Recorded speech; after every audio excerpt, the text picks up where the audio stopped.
आजाद भारत में उस समाज को प्रताड़ित किया जा रहा है जिसका इतिहास का हर पन्ना खून से रंगा हुआ मिलेगा। आदिवासी समुदाय में विशेषकर हर तीसरी महिला कुपोषण का शिकार है और हर दूसरी महिला एनीमिया का शिकार है। देश में मात्र 18% आदिवासी गर्भवती महिलाओं को ही संस्थागत प्रसव का लाभ मिल पा रहा है। सर राजस्थान के अंदर झाड़ोल कोटड़ा के अंदर जहां से एक मंत्री जी आते हैं, वहां पर 14 वर्ष से अधिक बच्चों को स्कूल और पेन पेंसिल किताब क्या है वो नहीं पता है। 8% मात्र 8% आदिवासी युवा उच्च शिक्षा की पढ़ाई पूर्ण कर पा रहा है।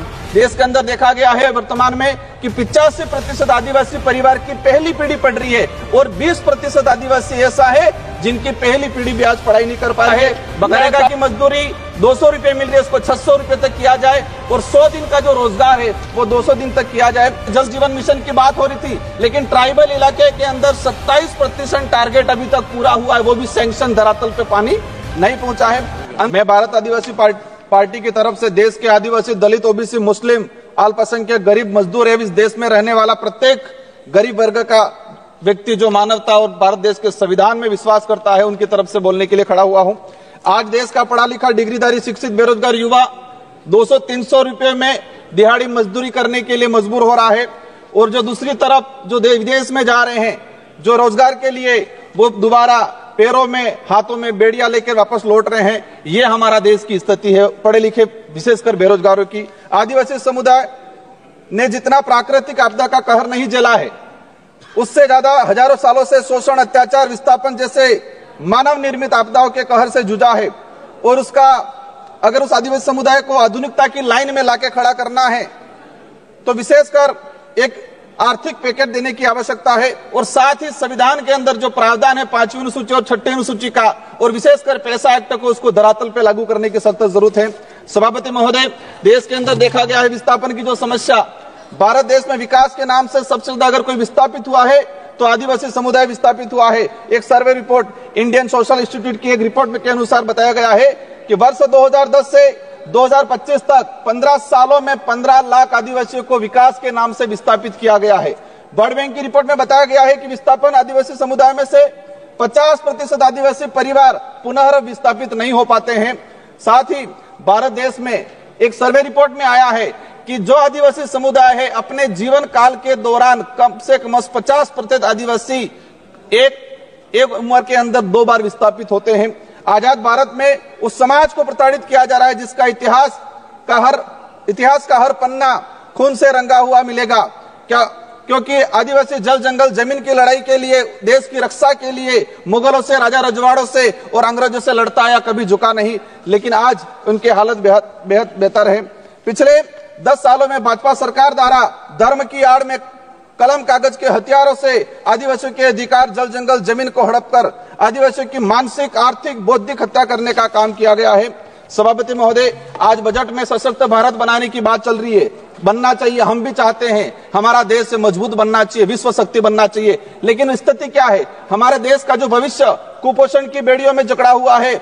NFS 5 की रिपोर्ट बताती है कि आदिवासी बच्चों में 55% आदिवासी कुपोषित और उसमें भी 42% बच्चे गंभीर एनीमिया से पीड़ित है। और आज देखा गया इस बजट के अंदर कि कुपोषण को दूर करने के लिए कोई बजट का प्रावधान नहीं किया गया है।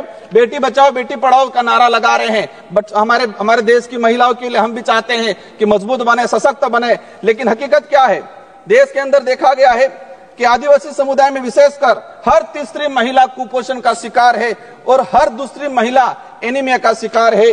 आदिवासी बच्चों में शिशु मृत्यु दर राष्ट्रीय औसत से 30% अधिक है। 5 वर्षों से कम उम्र के आदिवासी बच्चों की मृत्यु का अनुपात राष्ट्रीय औसत से 61% अधिक है। माननीय सभापति महोदय, बाकी जो रहा, जो जीवन काल के अंदर देखा गया है, कभी माओवादियों के नाम से, कभी नक्सलवादियों के नाम से मारा जाता है। एट्रोसिटी में कई आदिवासियों को मारा गया। NSRC की एक रिपोर्ट बताती है कि वर्ष 2020 से 2025 मात्र 5 साल के अंदर 400 आदिवासी पुलिस मुठभेड़ में मारे गए हैं। आज मणिपुर का हत्याकांड, मणिपुर में देख लो, कई आदिवासियों को मारा गया है। छत्तीसगढ़, झारखंड का आम आदिवासी कभी उधर नक्सलवाद माओवादी की गोलियों के से कहीं के निशाने पे है, उधर पुलिस की गोलियों पे निशाने है। बीच में आम व्यक्ति जो है वो आज उसके साथ अत्याचार हो रहा है। हर दिन एक न एक व्यक्ति मारा गया है। आदिवासी दलित पिछड़ों को सशक्त बनाए बिना हमारे देश भारत देश को सशक्त भारत बनाने की कल्पना करना एक कोरा सपना रह जाएगा। स्वास्थ्य सुविधा की देखा जाए, आदिवासी क्षेत्र में पीएससी सीएसपी की सीएजी की एक रिपोर्ट आई है कि आदिवासी बाहुल्य क्षेत्र में जितनी जो पीएससी सीएससी है वहां पर 60% डॉक्टरों के पद रिक्त हैं। देश में मात्र 18% आदिवासी गर्भवती महिलाओं को ही संस्थागत प्रसव का लाभ मिल पा रहा है। संस्थागत प्रसव का सिर्फ मात्र 18%। सभापति महोदय 1 मिनट का रहा है।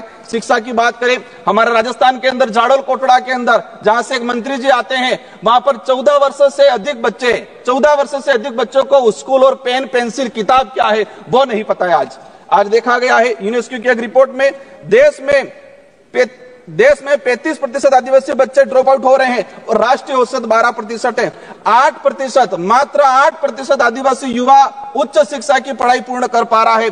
देश के अंदर देखा गया है वर्तमान में कि 85% आदिवासी परिवार की पहली पीढ़ी पढ़ रही है और 20% आदिवासी ऐसा है जिनकी पहली पीढ़ी भी आज पढ़ाई नहीं कर पा रही है। बकाया छात्रवृत्ति 2 साल से छात्रवृत्ति नहीं आ रही। हमारे राजस्थान के अंदर केंद्र से बजट रिलीज नहीं हुआ है।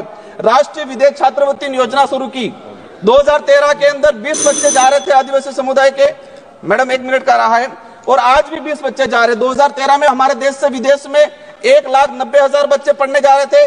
आज 2024 के अंदर 13 लाख जा रहे हैं, लेकिन आदिवासियों के लिए वो 20 सीटें हैं, वही 20 सीटें आज तक वो बढ़ाई नहीं गई है। लास्ट में अंतिम में कहना चाहूंगा, नरेगा के अंदर इस बार देखा गया बजट कोई नहीं बढ़ा गया है।